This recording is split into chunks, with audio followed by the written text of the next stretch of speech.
ازيكم يا جماعة؟ أنا لولو ولا فيلو. النهاردة أنا مع خالو كيرو هقدم لكم أحلى أكلة وهي فراخ مشوية تنزل في قلبه على طول. تعالوا نشوف تحضيرها عامل ازاي. النهارده عشان نشوي انا هستخدم شوايه من جويلت. شوفها شخصيا شوايه عمليه جدا، جربتها اكتر من مره، سهله كده اقدر اتحرك بيها من مكان للتاني وما بتاخدش مساحه خالص. لو عايز تطلب نفس الشوايه تقدر تستخدم البرومو كود بتاعي واللينك موجود في البايو. هنبدأ التتبيلة. 3 زبادي كبير.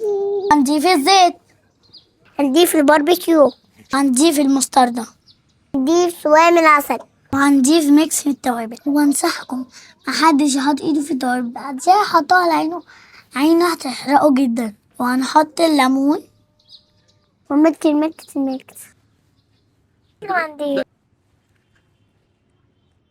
ونكب التتبيلة على الفراخ. نخلط بالك على بعض ونسيبه في التتبيلة أكتر وقت ممكن.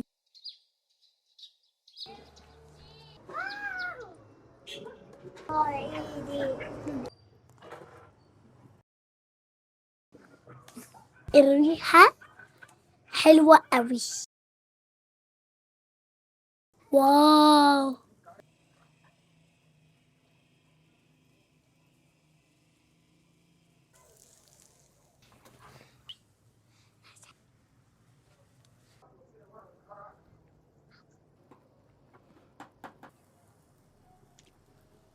يلا بقى يلا.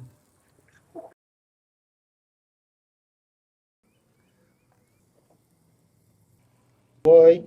باي.